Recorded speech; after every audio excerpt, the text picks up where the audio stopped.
الحمد لله رب العالمين والصلاة والسلام على أشرف الأنبياء والمرسلين وعلى آله وصحبه ومن تبعهم بإحسان إلى يوم الدين أما بعد أعوذ بالله من الشيطان الرجيم بسم الله الرحمن الرحيم محترم حضرات و خواتین، اللہ تبارک و تعالی آپ کے درجات کو بلند فرمائے، اور یہ مجلسیں جن میں ہم بیٹھتے ہیں سنتے ہیں، اللہ تبارک و تعالی ان مجلسوں کو ہمارے لیے گناہوں کا کفارہ بنائے، اور اللہ تبارک و تعالی ہمارے گناہوں کو بخش دے، اور رمضان کے جانے سے پہلے، ہم سے رخصت ہونے سے پہلے، اللہ تبارک و تعالی ہمیں ان اپنے مقبول بندوں میں شامل فرمائے جن کو جنت کا اہل بنا دیا گیا ہو، اور جہنم سے جن کو آزاد کر دیا گیا ہو۔ گزشتہ درسوں میں جو بات ہمارے ساتھ تھی وہ یہ کہ اللہ کے نبی صلی اللہ علیہ وسلم کی بیویوں کے ساتھ اللہ کے نبی صلی اللہ علیہ وسلم کا سلوک کیسے ہوتا تھا۔ اس بات کا ذکر ہم نے سنا کہ اللہ کے نبی صلی اللہ علیہ وسلم جنہوں نے کہا کہ تم میں سب سے بہتر آدمی وہ ہے جو اپنی بیوی گھر والی کے ساتھ بہتر ہو، وَأَنَا خَيْرُكُمْ لِأَهْلِي، اور میں اپنے گھر والی کے ساتھ بہتر ہوں۔ اللہ کے نبی صلی اللہ علیہ وسلم کی بیویاں ایسی نیک خاتون تھیں، ایسی نیک عورتیں تھیں جن کو اللہ کے نبی صلی اللہ علیہ وسلم کے لیے بطور بیوی کے اللہ نے منتخب فرمایا تھا۔ آپ تعجب کریں گے، اللہ کے نبی صلی اللہ علیہ وسلم کی بیویوں میں سے ایک حفصہ بنت عمر رضی اللہ تعالی عنہ ہیں۔ عمر رضی اللہ تعالی عنہ کی بیٹی ہیں حفصہ رضی اللہ تعالی عنہ، اور ان کی جو شادی ہوئی تھی، پہلی شادی حذیفہ سے ہوئی تھی، حذیفہ سے ہوئی تھی، اور وہ جنگ بدر میں شہید ہو گئے تھے۔ تو حضرت ابوبکر رضی اللہ تعالی، حضرت عمر رضی اللہ تعالی عنہ کے بارے میں آتا ہے کہ انہوں نے حضرت عثمان رضی اللہ تعالی عنہ سے کہا، جب حضرت حفصہ رضی اللہ تعالی عنہ کی عدت پوری ہو گئی تو انہوں نے کہا کہ ایسا کیجئے، آپ میری بیٹی سے شادی کر لیجئے۔ تو عثمان رضی اللہ تعالی عنہ نے کہا کہ مجھے تھوڑا سوچنے کا ٹائم دیجئے۔ تو انہوں نے کہا ٹھیک ہے۔ سوچ کر انہوں نے بتایا کہ نہیں، مجھے فی الحال شادی کرنے کی خواہش نہیں۔ تو پھر وہ حضرت ابوبکر رضی اللہ تعالی عنہ کے پاس گئے، جا کر کہا کہ میری بیٹی حفصہ جن کے شوہر کا انتقال بدر کی جنگ میں ہو چکا ہے، بیوہ ہے، عدت ختم ہو چکی ہے، ابوبکر اگر تم چاہو تو میری بیٹی سے شادی کرو۔ ایک بیٹی کے لیے، بیٹی کی فکر باپ کے لیے ہمیشہ ہوتی ہے، اسی لیے کہا ہم البنات حتی الممات، بیٹی کی فکر باپ کو مرتے دم تک رہتی ہے۔ تو حضرت عمر رضی اللہ تعالی عنہ ابوبکر رضی اللہ تعالی عنہ سے کہتے ہیں کہ اچھا ہوگا کہ آپ میری بیٹی سے شادی کر لیں۔ تو ابوبکر رضی اللہ تعالی عنہ خاموش رہ گئے، کوئی جواب نہیں دیا۔ تو حضرت عمر رضی اللہ تعالی عنہ فرماتے ہیں کہ میرے دل کو بڑا دکھ ہوا۔ عثمان رضی اللہ تعالی عنہ نے تو جواب دیا کہ نہیں، مجھے کوئی خواہش نہیں ہے، لیکن ابوبکر رضی اللہ تعالی عنہ نے جواب تک نہیں دیا۔ تو میرے دل کو بڑا دکھ ہوا، لیکن چند دنوں کے بعد اللہ کے نبی صلی اللہ علیہ وسلم نے شادی کا پیغام بھیجا، عمر سے کہا کہ عمر، میں تمہاری بیٹی سے شادی کرنا چاہتا ہوں۔ تو شادی ہو گئی۔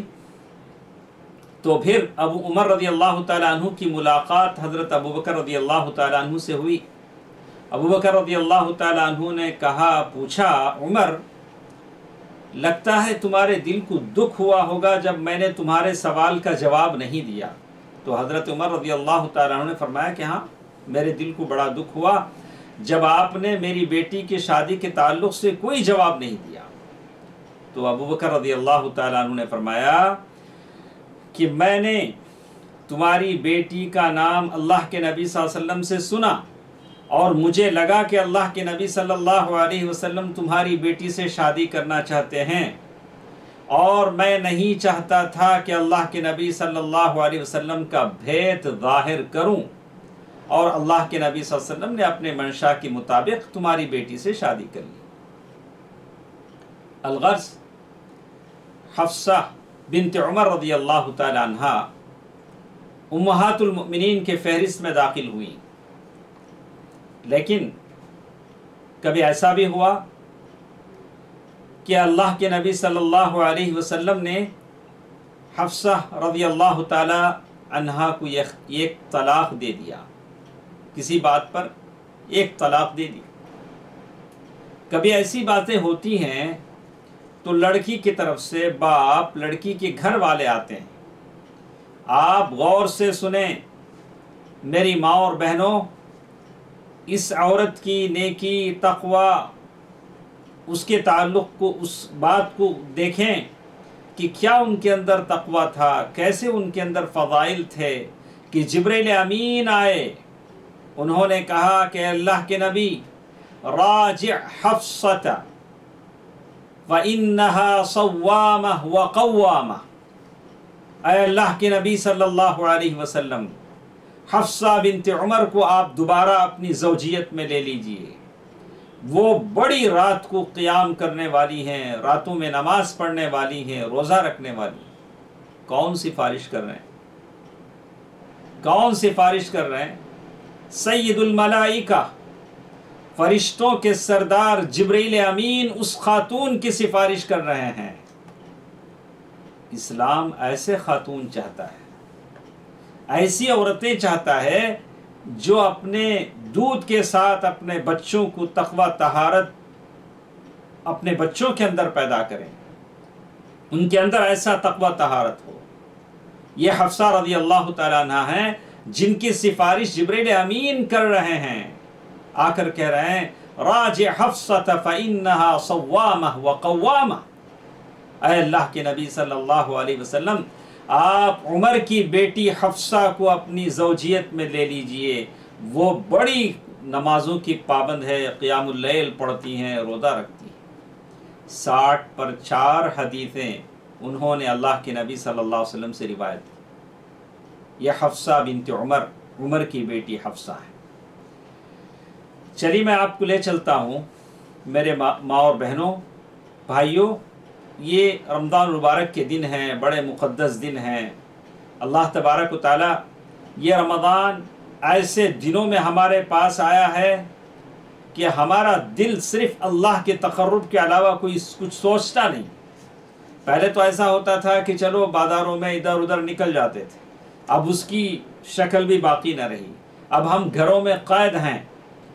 تو کیا ہی اچھا ہو کہ زیادہ وقت اللہ تعالیٰ کے ساتھ بتائیں۔ اللہ نے یہی بات کہی، وَقَرْنَ فِي بُيُوتِكُنَّ وَلَا تَبَرَّجْنَ تَبَرُّجَ الْجَاهِلِيَّةِ الْأُولَىٰ، کہ تم اپنے گھروں میں بیٹھی رہو، گھر میں بیٹھی رہو تو کیا کرتے رہو؟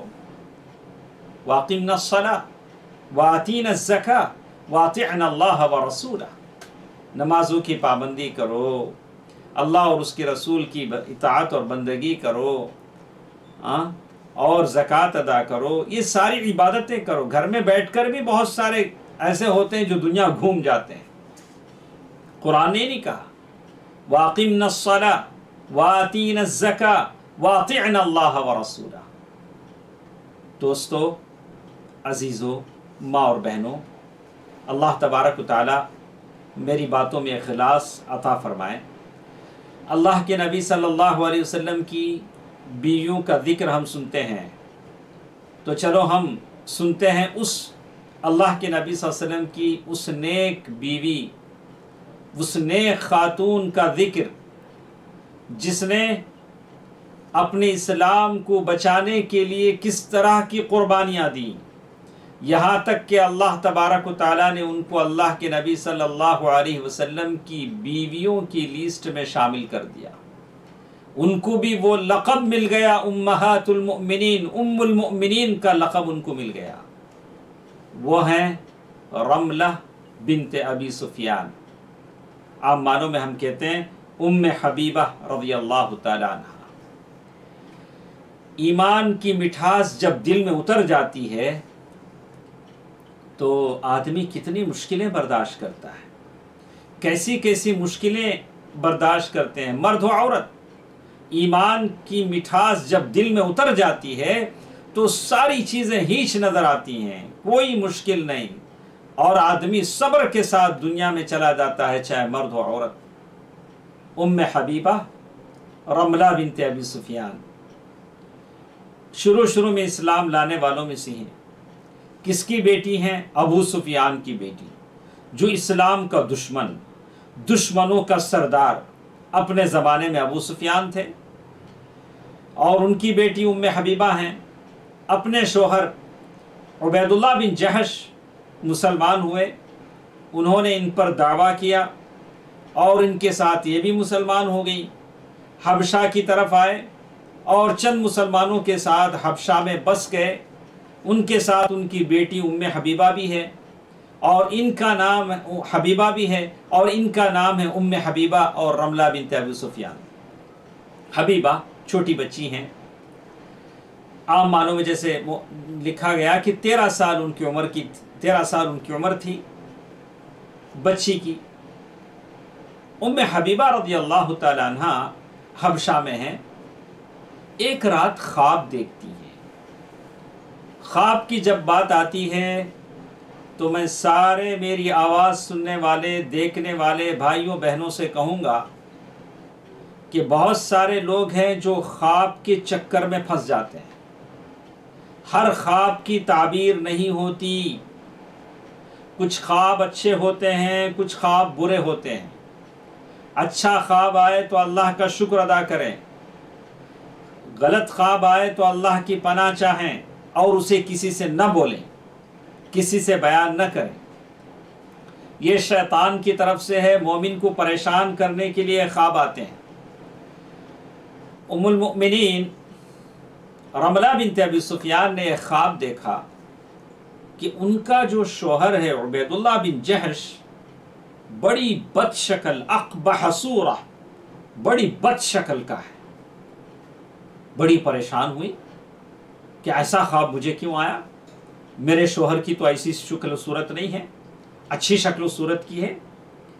صبح ہوئی، اپنے شوہر کے ساتھ بیٹھ کر اس کا ہاتھ اپنے ہاتھ میں لیا، کہا عبید اللہ کیا بات ہے؟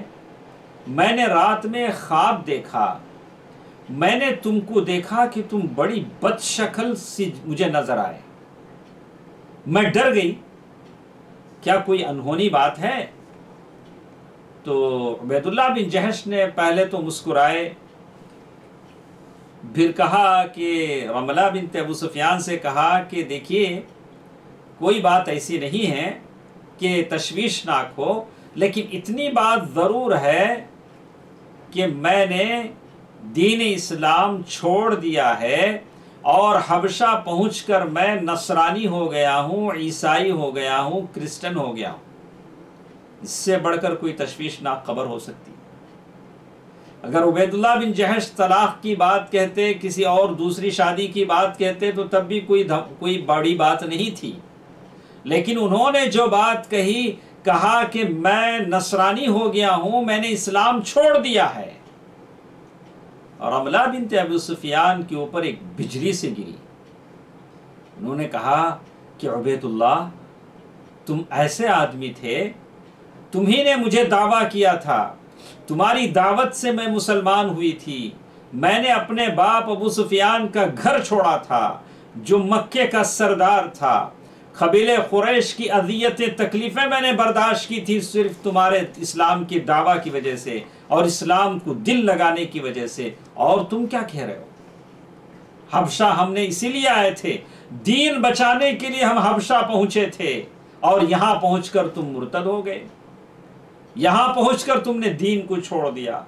جس دین کو بچانے کے لیے ہم یہاں تک پہنچے، اس دین کو تم نے چھوڑ دیا۔ ہر طریقے سے اپنے شوہر کو سمجھایا کہ عبید اللہ تم کیا کر رہے ہو، کیا کر رہے ہو، کیا کہہ رہے ہو کہ تم دین اسلام کو چھوڑنے کی بات کر رہے ہو، چھوڑ چکے ہو۔ لیکن عبید اللہ بن جہش ایک ہی بات پر رہے، انہوں نے کہا کہ میں دین اسلام چھوڑ چکا ہوں، اگر تم میرے ساتھ رہنا چاہتی ہو تو تم بھی دین اسلام کو چھوڑ کر عیسائی بن جاؤ، نصرانی بن جاؤ، تو پھر ہم دونوں ساتھ ہیں، لیکن میرا راستہ اگر نہیں تو پھر میرا راستہ الگ ہے اور تمہارا راستہ الگ ہے۔ اب ام حبیبہ رملہ بنت ابو سفیان کے سامنے کون سا راستہ تھا؟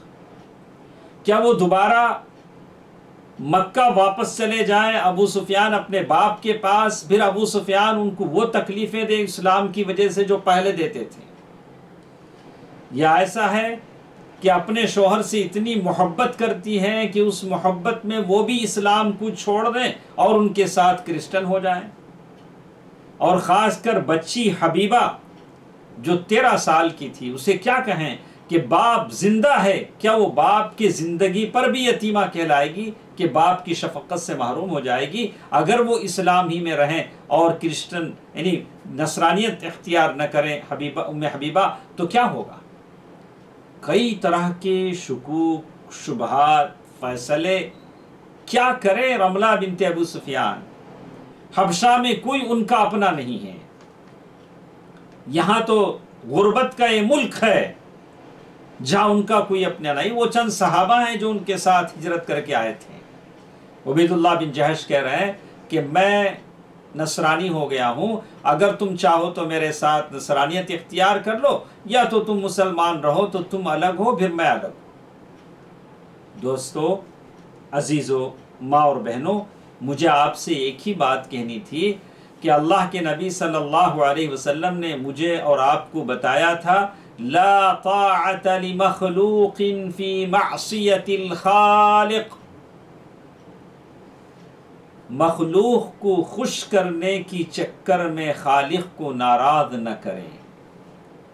ہمارے معاشرے میں، ہمارے سوسائٹی میں کتنی عورتیں ایسی ہیں، کتنی بہنیں ایسی ہیں، کتنی ہماری مائیں ایسی ہیں کہ ہمارے شوہر کو حجاب پسند نہیں ہے تو اپنا حجاب اتار دیا، ان کو برقع پہننا، میرا برقع پہننا ان کو پسند نہیں ہے، اس لیے اپنے ہسبینڈ کی خوش رکھنے کی چکر میں برقع نکال دیا، حجاب نکال دیا۔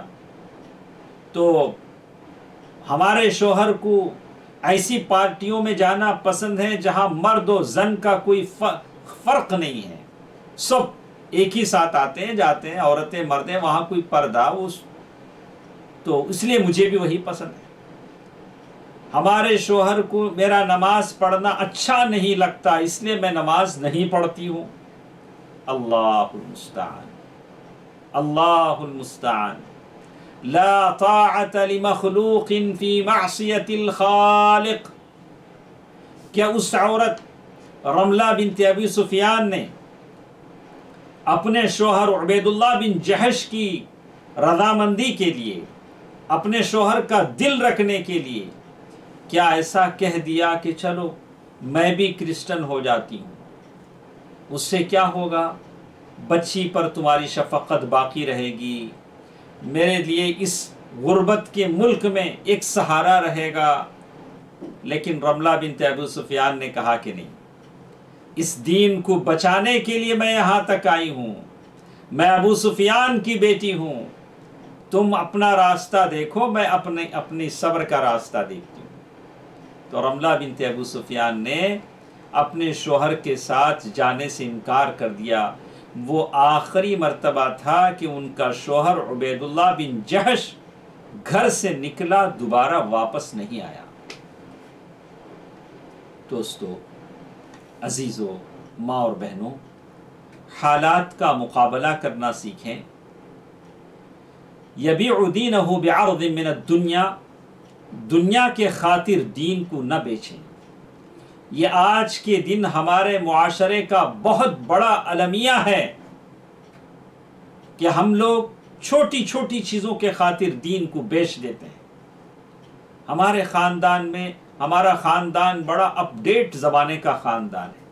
ہمارے خاندان میں یہ دقیانوسی نہیں چلتی، یہ برقعے، یہ حجاب، یہ ستر، یہ ساری چیزیں نہیں چلتی۔ ہم تو بالکل کھلی کتاب ہے۔ ایسا تو نہیں ہونا چاہیے نا، العیاذ باللہ۔ آدمی، اسلام نے یہی بات تو سکھائی۔ اللہ کے نبی صلی اللہ علیہ وسلم نے یہاں تک کہا کہ عورت جب چلے تو اس کا پردہ اور پیروں سے نیچے بالکل ایک بالش تک لٹکتا رہے، تاکہ پیر کے ظاہری یہ بھی ظاہر نہ ہو، پیر کا اوپری حصہ بھی ظاہر نہ ہو۔ دوستو عزیزو، ماں اور بہنوں، ام حبیبہ رضی اللہ تعالی عنہا کو دیکھیے، وہ اپنے شوہر سے کہتی ہے کہ نہیں، مجھے منظور نہیں ہے، مجھے منظور نہیں ہے، آپ بھلے چاہیں تو جا سکتے ہیں، لیکن میں دین چھوڑنے والی نہیں ہوں۔ تو ماں اور بہنوں، دین پر باقی رہنے کا فائدہ ہوتا کیا ہے؟ اس کا اجر ام حبیبہ کو اللہ نے کیا دیا؟ آپ کسی ایسے گھر میں چلے جائیں جہاں دین کی امور پر شریعت کی اتنی پابندی نہیں ہے، آپ کسی ایسے گھر کی بہو بن جائیں جہاں نمازوں کی پابندی نہیں ہے، جہاں سنتوں کی پابندی نہیں ہے، جہاں بدعتیں کی جاتی ہیں، اگر آپ اپنی سنت پر ثابت قدم رہتی ہیں، آپ موحدہ ہیں اور آپ توحید پرست ہیں، تو دیکھیے اس کا کیا اجر اللہ تعالیٰ آپ کو دیتا ہے۔ ام حبیبہ رضی اللہ تعالیٰ عنہ کہتی ہیں کہ پھر اتفاق سے ایسا ہوا کہ میں اسی پریشان کن حال میں رہی، میرا شوہر مجھ سے جدا ہو چکا تھا اور بچی میرے ساتھ حبیبہ تھی، اور ایک ایسے ملک میں، حبشہ میں ہم رہتے تھے کہ یہاں کوئی اپنا نہیں تھا سوائے چند صحابہ کے۔ اس عورت کو آپ تصور کر کے دیکھیے کس ماحول میں وہ جی رہی تھی۔ اچانک ایک دن انہوں نے خواب دیکھا۔ خواب میں انہوں نے کیا دیکھا کہ کسی کی آواز ان کو آئی، ام المؤمنین، ام المؤمنین کی آواز آئی۔ وہ جانتی تھی کہ ام المؤمنین کا کیا مطلب ہوتا ہے، وازواجہ امہاتہم، اللہ کے نبی صلی اللہ علیہ وسلم کی بیویاں سارے مومنوں کی مائیں ہیں۔ اور جب وہ اپنے نیند سے اٹھی تو کہا، ارے میں کہاں، اللہ کے نبی صلی اللہ علیہ وسلم کہاں، کتنا فاصلہ ہے مکہ اور حبشہ کے بیچ میں، یہ تو خواب آتے رہتے ہیں۔ دل کو انہوں نے تسلی دیا کہ یہ خواب ایسے آتے رہتے ہیں، لیکن انہیں یقین تھا، توکل تھا کہ رب العالمین کی مدد اور نصرت میرے ساتھ ہے۔ اللہ تبارک و تعالی، میں نے جو قربانی دی ہے اللہ کی راہ میں، میں نے اس دیار غیر میں بھی میں نے اسلام کے خاطر اپنے شوہر کو چھوڑ دیا ہے، اللہ اس کا اجر مجھے دے گا۔ وہ چیز ان کے پاس تھی۔ ایک کچھ دیر بعد یا کچھ دنوں بعد اچانک دروازے پر دستک ہوئی، دروازہ کھولا، دیکھا کہ حبشہ کا جو بادشاہ تھا نجاشی، کئی نجاشی ہوتے ہیں، نجاشی ایک لقب ہے، جو بھی بادشاہ بنتا ہے وہ نجاشی ہوتا ہے۔ اس بادشاہ کی نوکرانی ابرہہ دروازے پر موجود تھی۔ بڑا اچنبھا ہوا، تعجب ہوا کہ میں ایک مسکین عورت کے دروازے پر بادشاہ کی لونڈی اور نوکرانی کیسے؟ ابرہہ اس عورت کا نام تھا جو اس کی نوکرانی تھی۔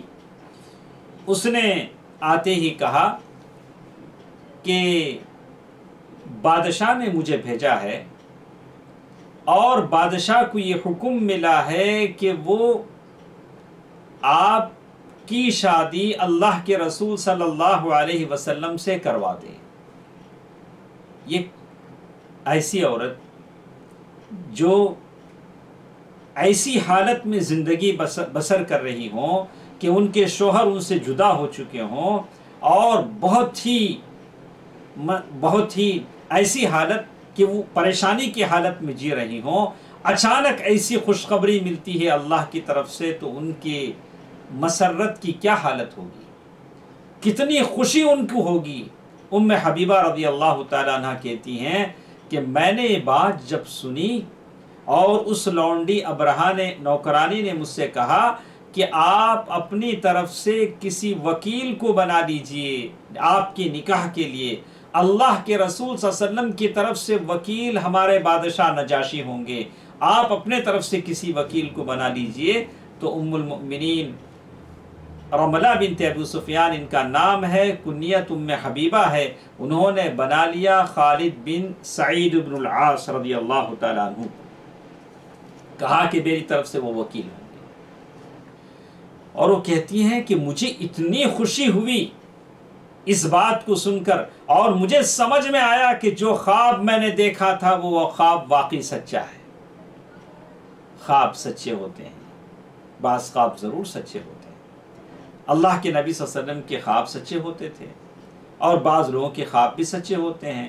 کہا کہ وہ خواب سچا تھا جس میں مجھے ام المؤمنین کہا گیا تھا، اور اتنی خوش ہوئی کہ ہاتھوں سے 2 بنگڑیاں نکالی، اور وہ نوکرانی جو بشارت دینے کے لیے آئی تھی، بات بتانے کے لیے آئی تھی، اس کو دے دیا، بولا کہ میرے پاس اس کے علاوہ کچھ نہیں ہے، اور یہ اچھے لوگوں کی عادت ہے کہ خوشخبری سنانے والوں کو کچھ دے دیا کرتے ہیں۔ یہ بھی ہر کوئی نہیں کرتا، کچھ لوگ ہوتے ہیں جو اچھے اخلاق والے ہیں، جیسے کعب بن مالک رضی اللہ عنہ کے بارے میں ہم نے اس سے پہلے بھی سنا تھا کہ جب انہیں مغفرت کی بشارت سنائی گئی، انہوں نے اپنے کپڑے نکال کر، اوپری کپڑا نکال کر سنانے والے کو دے دیا۔ یہ عربوں کی عادت تھی، یہ اچھے لوگوں کی عادتیں ہیں، خصلتیں ہیں۔ تو ام المؤمنین رملہ بنت ابی سفیان کہتی ہیں کہ میں نے اس کو 2 بنگڑیاں نکال کر دے دیں، اور پھر شادی کی تاریخ طے ہوئی، اور پھر اللہ کے نبی صلی اللہ علیہ وسلم نے اس شادی میں جو مہر رملہ بنت ابی سفیان کو دیا گیا تھا، وہ مہر 400 دینار کا تھا، اور یہ سب سے زیادہ مہر تھا جو ام حبیبہ رضی اللہ تعالیٰ عنہ کو دیا گیا، رملہ بنت ابی سفیان کو دیا گیا۔ ماں اور بہنوں، دوستوں، عزیزوں، یہ سارا واقعہ مجھے آپ کے سامنے اسی لیے ذکر کرنا ہے کہ اسلام سے، اس کے احکام سے کسی قیمت پر آپ کو تنازل کرنا نہیں ہے، مطلب کمپرومائز کرنا نہیں ہے۔ اسلام کے احکام پر آپ عمل پیرا رہیے، قربانی دیجئے، جم جائیے، استقامت کی راہ اختیار کیجئے، اللہ تعالیٰ اس شکل میں آپ کو پھل دیں گے، اس شکل میں آپ کو اجر ملے گا۔ ایک ایسی خاتون جو پریشان ہیں، بادشاہ وقت کی طرف سے لونڈی جاتی کہتی ہے کہ تمہاری شادی اللہ کے نبی صلی اللہ علیہ وسلم سے کرا دینے کا حکم ہے، 400 دینار اس کے لیے مہر مقرر ہے۔ شادی کی تاریخ مقرر کی گئی، کھانے کا بندوبست ہوا، وہ سارے صحابہ جو ہجرت کر کے مکے سے حبشہ آئے تھے، سارے دعوت میں شریک ہوئے۔ کیا خوشی کا موقع تھا۔ اللہ کے نبی صلی اللہ علیہ وسلم مدینے میں ہیں، لیکن شادی، نکاح وہاں حبشہ میں ہو رہا ہے۔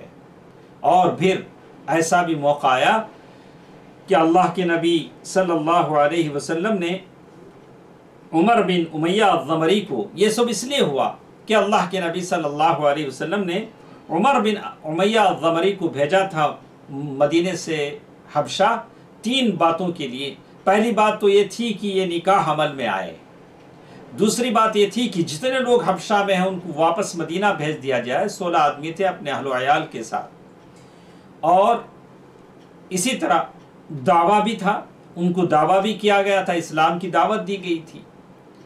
اور پھر رخصتی کا وقت آیا، رملہ بنت ابو سفیان ام حبیبہ رضی اللہ تعالی عنہ حبشہ سے روانہ ہوئی پورے تحفے تحائف کے ساتھ، اپنا مال جو اللہ نے ان کو عطا کیا تھا 400 دینار بطور مہر، اس مہر کو لے کر اور پورے اعزاز کے ساتھ، اور پورے لوگ جتنے مسلمان ہوئے تھے وہ لوگوں کے ساتھ حبشہ سے نکلی، مدینہ منورہ پہنچی، اور وہ اللہ کے نبی صلی اللہ علیہ وسلم غزوہ خیبر سے واپس آ رہے تھے، اور اس طرح رملہ بنت ابی سفیان امہات المؤمنین کے فہرست میں داخل ہو گئی۔ دوستو عزیزو، مجھے آپ کو بتانا یہ ہے کہ اس وقت رملہ بنت ابی سفیان کی عمر 30 پر 6 سال یا بعض روایتوں کے مطابق 30 پر 7 سال تھی۔ اب ان کو یہ تصور میں بھی نہیں تھا کہ اللہ کے نبی صلی اللہ علیہ وسلم اسے شادی کریں گے، اور کیسے اللہ کے نبی صلی اللہ علیہ وسلم کو ان باتوں کا پتہ چلا، اللہ تعالیٰ بہتر جانتا ہے۔ اللہ تعالیٰ اپنے رسول کو جو باتیں چاہے بتا سکتا ہے۔ اللہ کے نبی صلی اللہ علیہ وسلم کو اکثر باتیں اللہ تعالیٰ کی طرف سے بتائی جاتی تھی۔ تو معلوم یہ ہوا کہ اگر دین میں آدمی ثابت قدم رہے، استقامت کی راہ اختیار کرے، تو یقیناً اللہ تبارک و تعالیٰ اس میں برکت دیتے ہیں، اللہ تبارک و تعالیٰ یہ برکت عطا کرتے ہیں۔ اور اسی طرح آخر میں آپ کو کہوں گا کہ گھر میں کبھی آدمی بیوی کی تعریف بھی کر دے، اتنی محنت بیوی کرتی ہے، کبھی آدمی بیوی کی تعریف کرتا ہے تو کوئی غلط نہیں ہے۔ اللہ کے نبی صلی اللہ علیہ وسلم ام المؤمنین عائشہ رضی اللہ تعالی عنہا کی تعریف کر دیتے ہیں، اور کہتے ہیں کہ تمہاری مثال کھانوں میں ثرید جیسی ہے، یعنی جو اچھا سا کھانا ہے۔ تو بیوی کی کبھی تعریف کرے، کبھی خوش دلی کی باتیں کرے، بیوی سے کبھی خوش دلی کی باتیں کرے۔ جیسے کہتے ہیں کہ ایک دن ایسا ہوا کہ اللہ کے نبی صلی اللہ علیہ وسلم اپنے گھر، اپنے اللہ کے نبی صلی اللہ علیہ وسلم حضرت عائشہ رضی اللہ تعالی عنہا کے ساتھ بیٹھے ہیں، اور ساتھ سودا بنت زمعہ رضی اللہ تعالی عنہا بھی آتی ہیں۔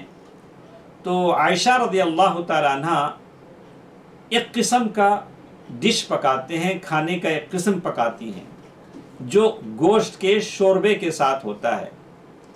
تو حضرت عائشہ رضی اللہ تعالی عنہ کی خواہش ہے کہ سودا بھی اس کو کھائیں، سودا جو ان کے گھر مہمان بن کر آئی ہیں، لیکن سودا بنت زمعہ رضی اللہ تعالی عنہ عمر میں بڑی تھی، تو پتہ نہیں اس وقت ان کے دل نے نہیں چاہا کہ اسے کھائیں۔ انہوں نے کہا کہ نہیں، مجھے خواہش نہیں۔ تو عائشہ رضی اللہ تعالی عنہ نے کہا کہ اگر آپ کھاتی ہیں تو اچھا ہے، نہیں تو میں یہ شوربہ آپ کے چہرے پر لگا دوں گی۔ تو بالکل ویسے انہوں نے کیا۔ عائشہ رضی اللہ تعالی عنہ نے شوربے کی اس کٹورے میں انگلی ڈالی اور سودا بنت زمعہ رضی اللہ تعالی عنہ کی چہرے پر لگانا شروع کیا۔ اللہ کے نبی صلی اللہ علیہ وسلم دیکھ رہے ہیں اور ہنس رہے ہیں، اور ایک طرف سودا رضی اللہ تعالی عنہ، ایک طرف عائشہ رضی اللہ تعالی عنہ، اور اللہ کے نبی صلی اللہ علیہ وسلم ہنستے ہنستے کچھ سنبھلنا شروع کیے۔ تو عائشہ رضی اللہ تعالی عنہ سمجھ گئیں کہ اللہ کے نبی صلی اللہ علیہ وسلم اب سودا بنت زمعہ رضی اللہ تعالی عنہ سے اب مجھے بدلہ دلائیں گے، اب میرے چہرے پر بھی ان کے ہاتھ سے شوربہ ملنے کو کہیں گے۔ اس سے پہلے کہ یہ نوبت آئے، حضرت عائشہ رضی اللہ تعالی عنہ نے خود ہاتھ ڈال کر اپنے چہرے پر مل لیا صلی اللہ علیہ وسلم۔ دیکھیے اللہ کے نبی صلی اللہ علیہ وسلم کے گھر میں کس طرح کی خوشی خوشی ہوتی تھی۔ ایسے گھر جو آج ہم دیکھتے ہیں، گھروں میں ٹینشن، تناؤ، لڑائی، جھگڑے۔ اسی لیے حدیث میں کہا گیا کہ جس گھر کے لیے اللہ تعالیٰ کی طرف سے خیر ہوتا ہے، اس گھر والوں میں نرمی آ جاتی ہے۔ اگر نرمی نہ آئے تو سمجھ لینا چاہیے کہ اس گھر سے اللہ تعالیٰ نے خیر کو اٹھا لیا ہے۔ اسی طرح ایک بات میں آپ کو سناؤں گا، کبھی شوہر اور بیوی میں ناراضگی آ جاتی ہے تو جہاں تک جتنا جلد ہو سکے اس کو دور کر لینا چاہیے، اس معاملے کو ختم کر دینا چاہیے، اسے طول دینا نہیں چاہیے۔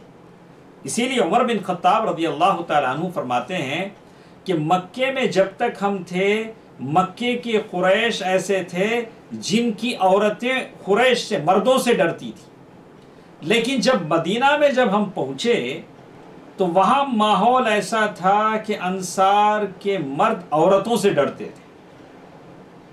تو ایسا ہوا کہ ایک مرتبہ حضرت عمر رضی اللہ تعالیٰ عنہ کہتے ہیں سخبت علی امراتی، ایک مرتبہ میری بیوی مجھ سے ناراض ہو گئی، اور پھر یعنی مدینہ پہنچ کر، اور پھر بیوی نے چاہا کہ مجھے منوا لے، یعنی اپنی ناراضگی ختم کر کے اجی اپنے ہیں منوا لے، دل میں وہ ناراضگی دور کر دے۔ تو عمر رضی اللہ تعالیٰ عنہ نے کہا کہ میں پیچھے ہٹ گیا، میں بولا نہیں، میں نہیں مانتا، میں راضی نہیں ہوتا۔ تو بیوی نے کہا عجیب بات ہے، میں آپ سے ناراض ہو گئی، میں آپ کو منوانا چاہتی ہوں، آپ مانتے نہیں ہیں، آپ کیا نہیں جانتے اللہ کے نبی صلی اللہ علیہ وسلم کی بیویاں دن بھر اپنے شوہر اللہ کے نبی صلی اللہ علیہ وسلم سے ناراض ہو جاتی تھی، لیکن شام ہوتے ہوتے اللہ کے نبی صلی اللہ علیہ وسلم کو منا لیتی تھی، یعنی کچھ دیر ناراضگی آ جاتی تھی، کچھ دیر بعد منا لیتی تھی۔ یہ اچھی عادت ہے جس سے گھر میں سکون کا ماحول پیدا ہوتا ہے، لیکن اسی لڑائی جھگڑے کو طول دے دیں اور فوراً فون لگایا، ان کو فون کیا، ایسا ہوا ویسا ہوا، گھر کی ساری کہانی حرف بحرف سنانے لگے تو اس سے دشمنیاں پنپتی ہیں۔ گھر کی کہانی گھر ہی میں رہے، میاں بیوی کی بات ان دونوں کے بیچ میں رہے، اور دونوں ایک دوسرے جیسے اللہ کے نبی صلی اللہ علیہ وسلم کی بیویاں کرتی تھی۔ اسی لیے اللہ کے نبی صلی اللہ علیہ وسلم فرمایا الا اخبرکم بنساء اہل الجنہ، کیا میں تم کو جنت کی عورتوں کے بارے میں نہ بتاؤں؟ کہا کہ وہ کیسے؟ کہا کل ودود ولود، ہر وہ محبت کرنے والی بیوی اور بچے پیدا کرنے والی بیوی، اور جب اپنا شوہر اس پر غصہ ہو جاتا ہے یا وہ اپنے شوہر سے کسی بات پر ناراض ہو جاتی ہے، قالت هذه يدي في يدك، وہ اپنے شوہر کا ہاتھ پکڑتی ہے اور کہتی ہے کہ جب تک آپ مجھ سے راضی نہ ہوں میں کسی چیز پر راضی نہ ہوں گی، نہ میں کھاؤں گی نہ سوؤں گی، یہاں تک کہ شوہر اس سے راضی ہو جاتا ہے۔ تو معاملہ گھر کا جلد سے جلد اچھی طور پر ختم کر دینا چاہیے، اور اپنے شوہر کو منوانے کی کوشش کرنی چاہیے، اور شوہر بیوی کو منوانے کی کوشش کرنی چاہیے۔ اسی لیے اللہ کے نبی صلی اللہ علیہ وسلم نے فرمایا استوصوا بالنساء خیرا، یعنی لوگوں کے لیے خیر، عورتوں کے ساتھ خیر کی تاکید کی، خیر کی وصیت کرو۔ فإن المرأة خلقت من ضلع، اس لیے کہ عورت ٹیڑھی ہڈی سے پیدا کی گئی ہے، پسلی کی ہڈی سے، اگر اسی طرح اسے چھوڑ دو گے تو وہ ٹیڑھا پن بڑھتا جائے گا، اگر تم بالکل سیدھا کرنا چاہو گے تو توڑ دو گے، یہ توڑنا ہی طلاق ہوتا ہے۔ اسی لیے اسی حالت پر اس سے فائدہ اٹھانے کی کوشش کرو، اور اسے تھوڑا تھوڑا سیدھا کرنے کی کوشش کرو۔ ایک دم تم سمجھو کہ میں بالکل نیک، بالکل 100% صحیح ہو گیا ہوں، میری بیوی بھی بالکل ویسے ہو جائے تو کہیں ٹوٹ نہ جائے۔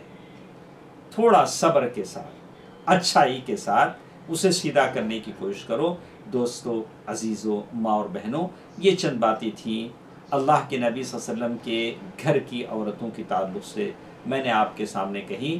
کوشش کیجیے اپنانے کی، اور اپنی بیویوں کے ساتھ ایسے ہی سلوک کرنے کی، خاص طور سے اگر کسی طرح کی کوئی چیزیں آ جائیں زندگی میں تو جتنا جلد ہو سکے منوانے کی کوشش کیجیے۔ رفقا بالخواریر، عورتیں مثل آئینہ ہوتی ہیں، اسی لیے کہا کہ عورتوں کی تکریم وہی کر سکتا ہے جو عزت والا ہو، عورتوں کے ساتھ بے عزتی وہی کر سکتا ہے جو بے عزت ہو۔ جو شخص عزت والا ہے وہ عورت کو عزت سے رکھے گا، جو بے عزت ہے، ذلیل ہے، وہ اپنی عورت کو ان کے ساتھ بے عزتی کرے گا۔ ہم یہ ہونا چاہتے ہیں، انا خیرکم لاہلی، اللہ کے نبی صلی اللہ علیہ وسلم نے فرمایا کہ میں اپنے گھر والی کے لیے بہتر ہوں۔ ہر آدمی کوشش کرے ہمارے گھر کو سکون والا گھر بنائے، تب جا کر ہم پورے معاشرے میں، پوری سوسائٹی میں سکون کا پیغام دے سکتے ہیں۔ اللہ تعالیٰ مجھے اور آپ کو اس بات کی توفیق دے۔ ان اللہ ملائکتہ یصلون علی النبی یا ایھا الذین آمنوا صلوا علیہ وسلموا تسلیما۔ اللهم صل على محمد وعلى آل محمد كما صليت على إبراهيم وعلى آل إبراهيم إنك حميد مجيد۔ اللهم بارك على محمد وعلى آل محمد كما باركت على إبراهيم وعلى آل إبراهيم إنك حميد مجيد برحمتك يا أرحم الراحمين والحمد لله رب العالمين، والسلام عليكم ورحمة الله وبركاته۔